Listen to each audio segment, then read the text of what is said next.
Let's start at a single piston, the powerhouse of the engine, and work our way outwards. The 4-stroke cycle. When a piston travels to the end of its range, whether up or down, that's a stroke. Car engines use a 4-stroke cycle, and it goes like this. First, intake. The piston descends, sucking an air-fuel mixture into the cylinder through the intake port, with both intake valves open. Next, compression. With all valves closed, the piston comes back up, compressing the fuel and air mixture for more powerful combustion. Then, the power stroke. An electrical spark ignites the compressed fuel and air mixture, and the resulting combustion forces the piston to the bottom of the cylinder again. The connecting rod transfers this power to the crankshaft. Finally, exhaust. The piston comes back up, pushing the spent mixture out through open exhaust valves and the exhaust port, connecting multiple pistons. For smooth power delivery, pistons take turns firing.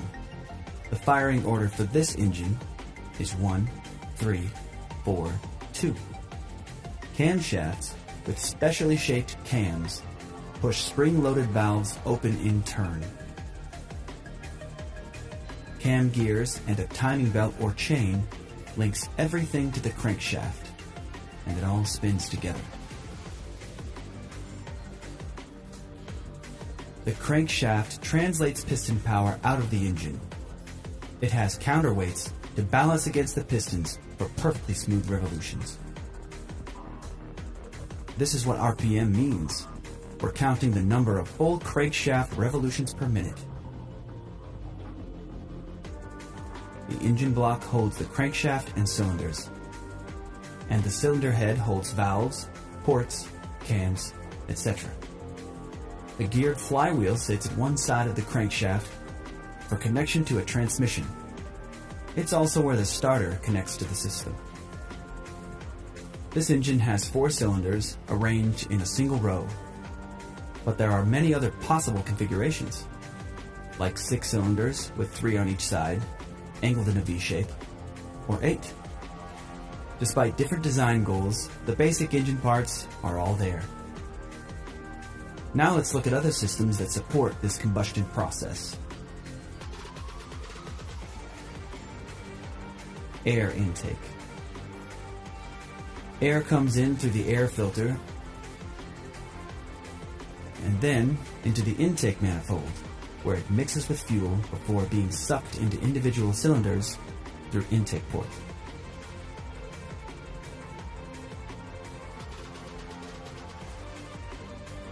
Fuel.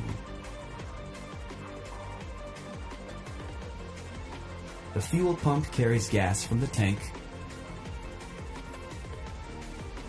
through a fuel filter to the engine, where fuel injectors emit a precisely timed spray of gas into the intake port.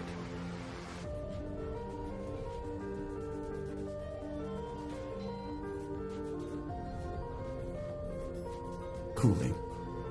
Engines get very hot during operation and require a cooling system. Coolant channels around the cylinders and through the cylinder heads carry a special liquid called antifreeze to keep temperatures within safe operating range. It's called antifreeze because it won't freeze in icy weather. After cooling hot engine parts, coolant circulates through the radiator. The radiator has a network of small tubes and fins. Coolant passes through these channels, while air, pulled in by the radiator fan, blows by the tubes, cooling the hot liquid for recirculation.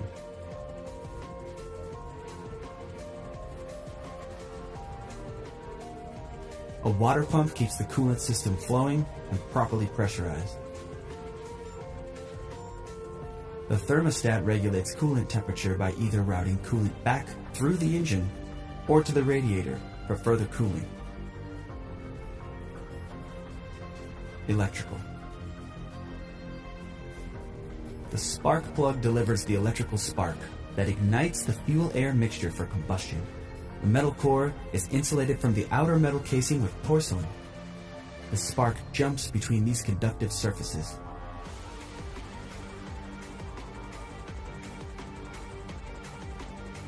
The coil pack delivers electrical current to the spark plugs, as directed by the ECM, or Engine Control Module. The ECM is a computer that directs many core engine functions, like spark timing, valve open and close timing, air-to-fuel ratio, etc. The alternator works like a power generator, converting the engine's mechanical energy into electricity to charge the battery or run other electrical systems while the engine is running. The battery provides power to the starter for engine start. Oil. Motor oil is used to lubricate, clean, prevent corrosion, improve sealing, and cool the engine by carrying heat away from moving parts.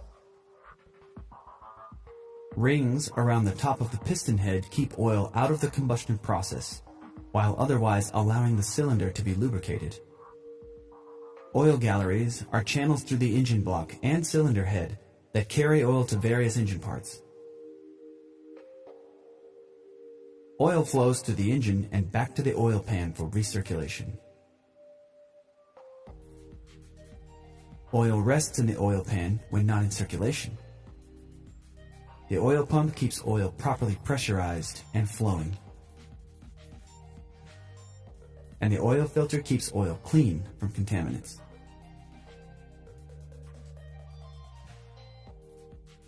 Exhaust.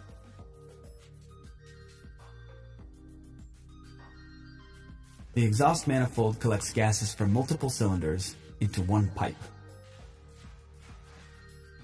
Exhaust flows through the catalytic converter, which captures toxic chemicals in engine exhaust, and then out through a muffler that reduces exhaust noise. And finally, here's the full functioning engine with all the basic systems we've discussed.